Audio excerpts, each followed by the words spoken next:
Kalau dari hasil ya kan, kita kan emang menjagokan Spanyol ya kan mendominasi. Cuman dari jalannya pertandingan sih sebenarnya banyak yang bilang tidak ini ya, tidak seimbang gitu ya, karena memang Spanyol tuh sangat mendominasi gitu. Jadi keseruan pertandingan itu kita tuh nonton seru untuk melihat kapan Spanyol cetak gol gitu, bukan saling berbalas serangan gitu. Karena Argentina sih nanti kita bahas detail ya. Argentina memang nggak dikasih kesempatan sama Spanyol sih. Mas Wahyu, sesuai prediksi kah laga Apalagi final? sebelumnya laga perebutan peringkat ketiga antara Inggris dan Prancis itu hujan gol ya. Bisa sampai saling kejar-kejaran. Secara tontonan menarik ya. Tontonan menarik, thrilling lah istilahnya kan. Nah, tiba-tiba pas laga pemuncak kok jadi berat sebelah dan akhirnya skor pun 1-0. Jadi saya rasa perbandingannya sangat kontras dan mungkin kita akan bahas lah kenapa kok ini Argentina akan seperti itu. Iya. Kita mulai dari Spanyol dulu kali ya. Spanyol tampaknya memang strateginya sama seperti melawan Prancis gitu. Tiki taka modern, satu umpan 1-2 dari bawah ke tengah sampai ke lini depan gitu. Ini apa yang membuat sebenarnya strategi ini berhasil diterapkan lawan Argentina juga, Gi? Sebenarnya gini ya, kalau bisa berhasil tuh karena memang Argentinanya menurut saya di awal tuh tidak mengantisipasi bagaimana cara Spanyol bermain gitu. Gitu. Jadi Argentina tuh kan gelandang-gelandangnya tuh seakan-akan kayaknya nggak memperhatikan laga-laga semifinal gitu. Bagaimana misalkan gelandang Spanyol bergerak ke arah mana gitu, gelandang Spanyol sukanya ngasih bola kemana dari tengah ke depan gitu.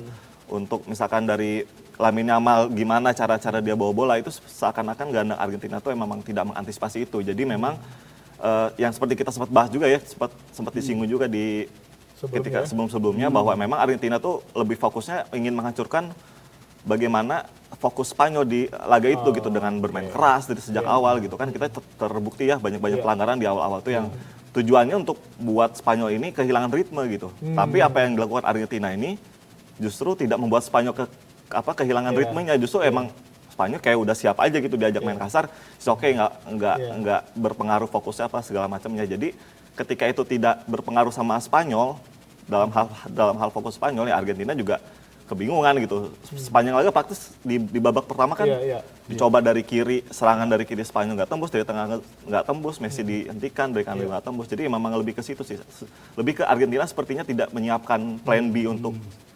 melawan lini tengah Spanyol yang gila sih menurut saya.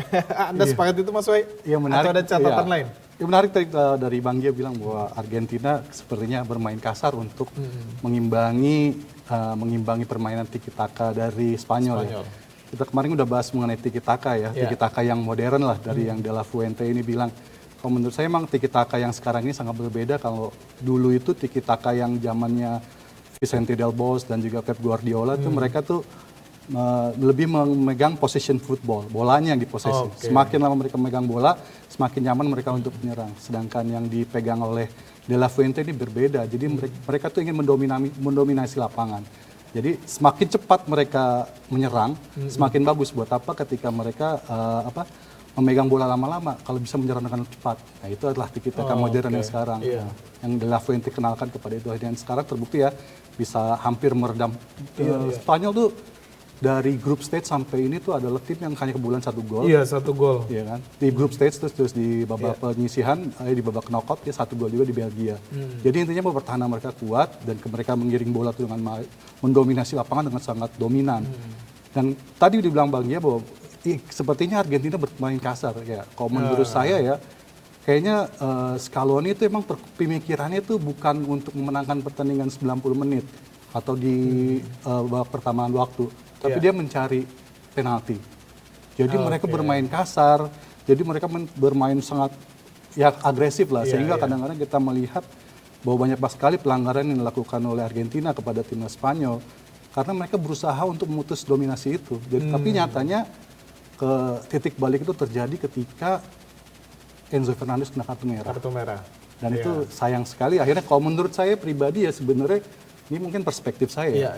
Dari 90 menit itu sebenarnya Argentina bisa loh mengimbangi dengan caranya mereka kasar.